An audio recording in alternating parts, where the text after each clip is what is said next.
Famcast Media, bitch. Alright, so this is going to be some terrifying news for any child that's currently living in the state of Tennessee.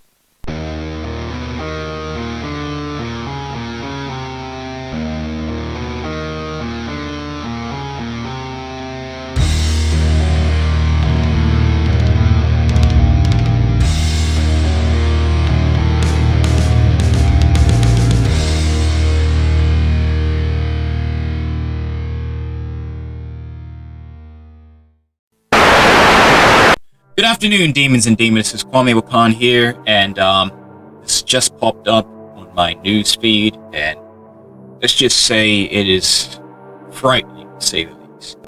Now, we all know about CPS, DCS, Child Protective Services, and, foster homes, and all, whatever acronym that these agencies are using nowadays.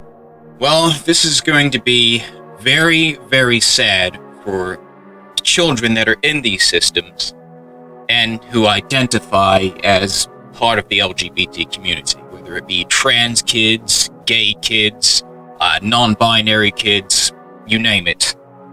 This story is coming out of the state of Tennessee, and let's just get on with it because it's very disgusting. A new Tennessee law allows religious people with anti-LGBTQ plus beliefs to adopt or foster queer and trans kids.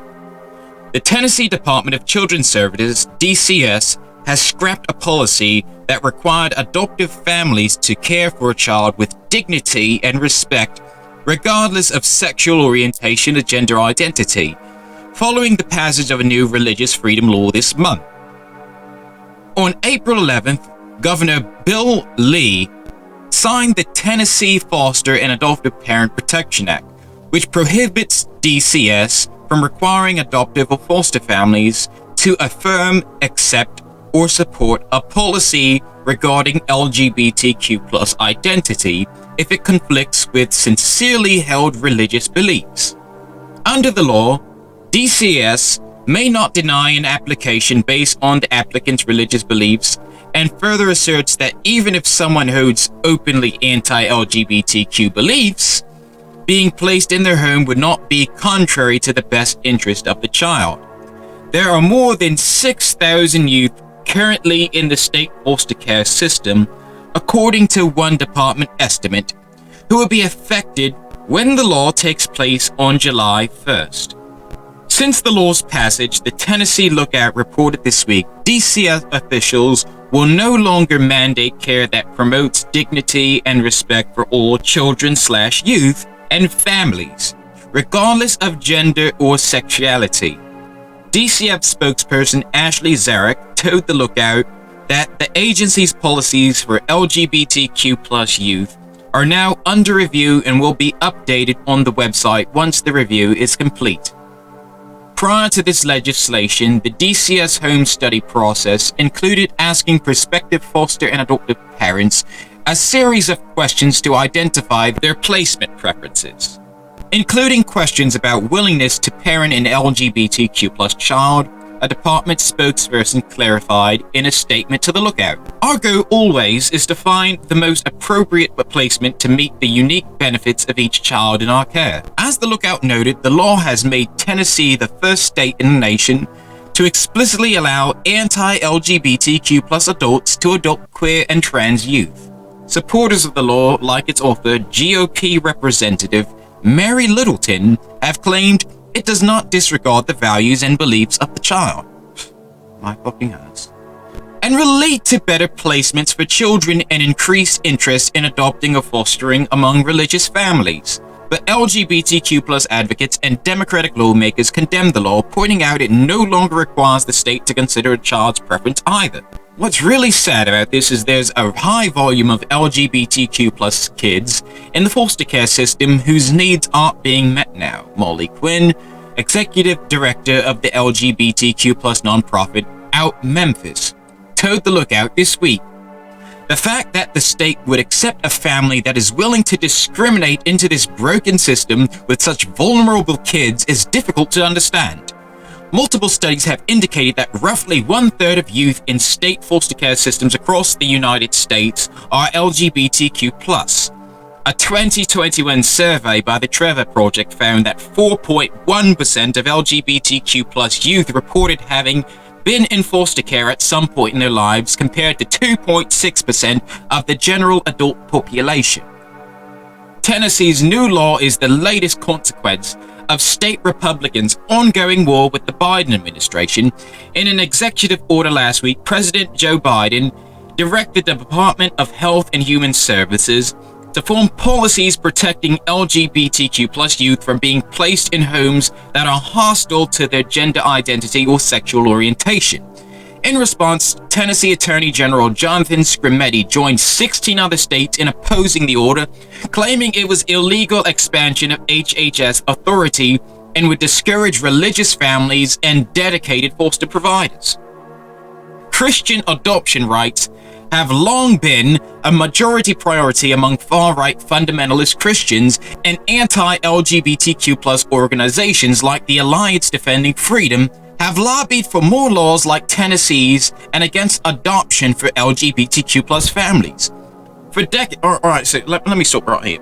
So basically Christians want the right to adopt LGBTQ+ kids, but they don't want LGBTQ+ to adopt any kid in the foster care system.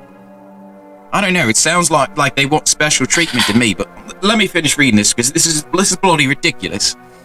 For decades, evangelicals have touted adoption as a way to save children in both body and soul, raising further concerns about an industry with already dubious ethics. Leaders in the quiverful evangelical movement, oh my god, these quiverful people again, which encourages families to birth and raise as many Christian children as possible to serve in God's army, have embraced international and domestic adoption as another way to maximize its juvenile recruits. Numerous adoption programs in Tennessee cater specifically to evangelicals, such as AGAPE, a Nashville-based organization with programs that include recruiting, training, and preparing Christian families to further their original goal of finding Christian homes for orphan children, according to its website. Tennessee's new law comes in amid a rising tide of hate crimes in the United States, especially directed at LGBTQ+ youth. Further concerning advocates about this increased potential for harm, I've had adults telling me I need to go gas myself during the current state legislative session. College freshman and Tennessee Equality Project activist Eli Givens told The Lookout this week, just a wide array of threats. It's bewildering that the same adults who told me to gas myself can now adopt an LGBTQ+ child. That's an extremely scary reality.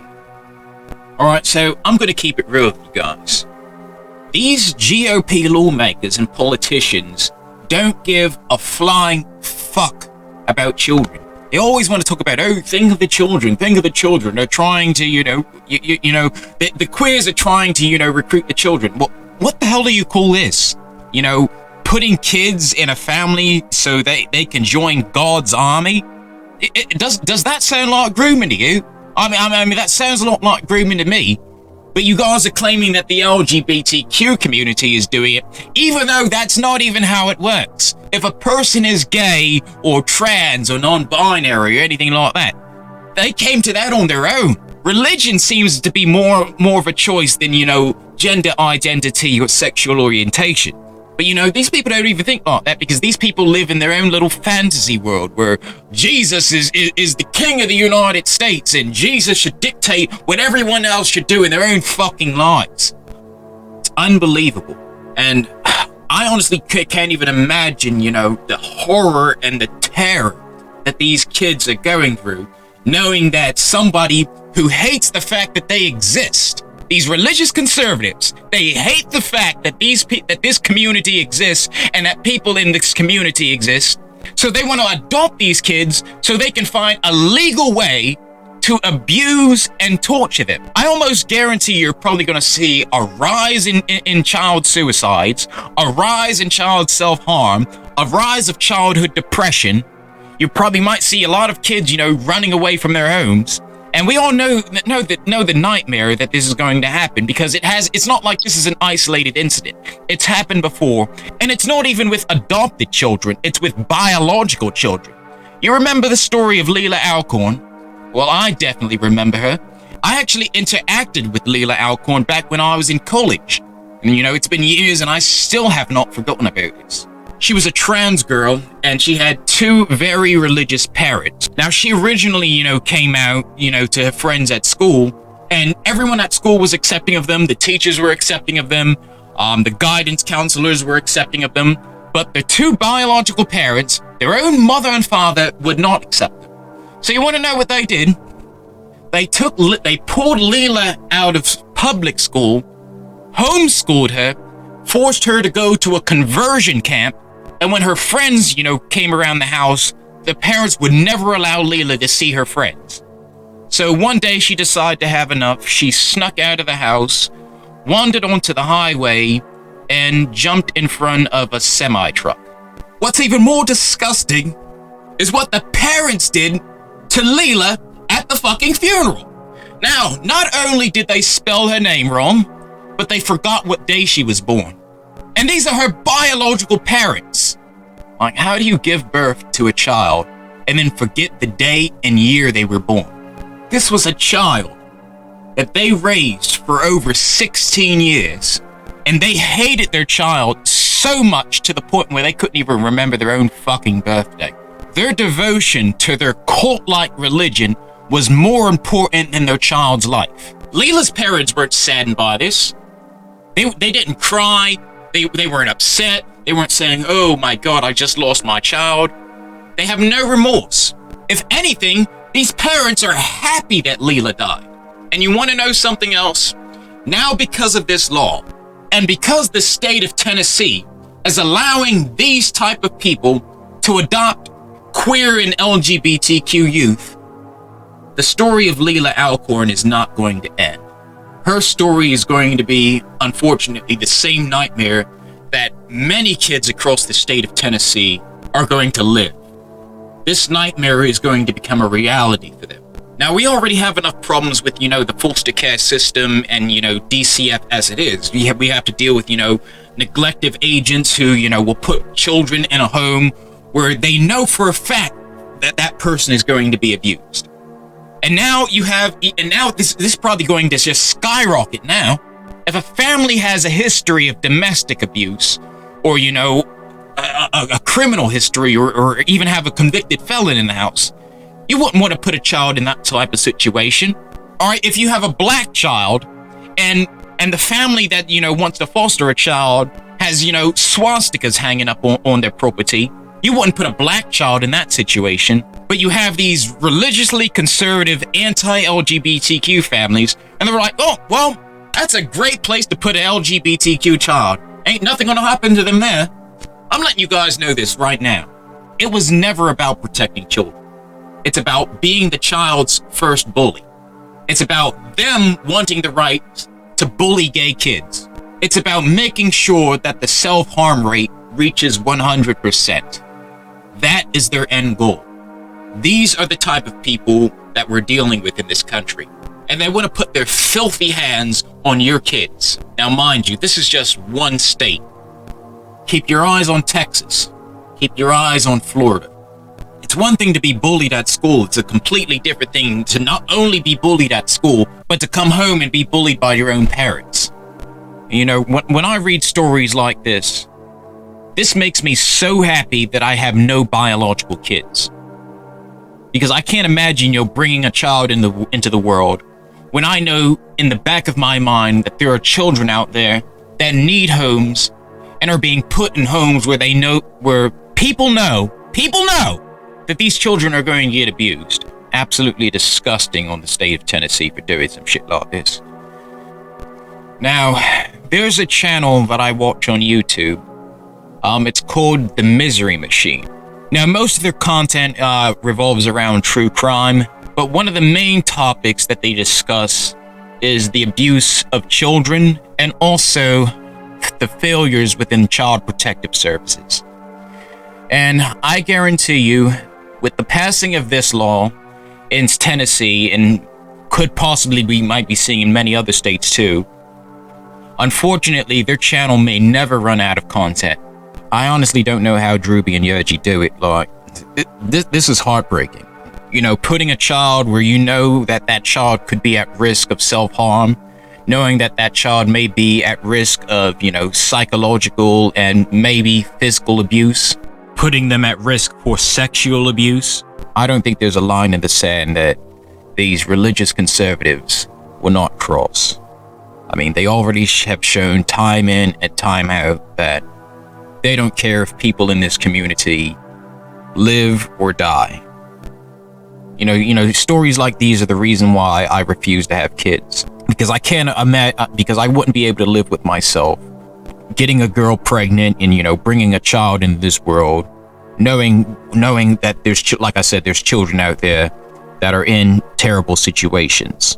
So if you're one of those people that has the room and has the financial stability to get any of these kids out of that situation, that time is now.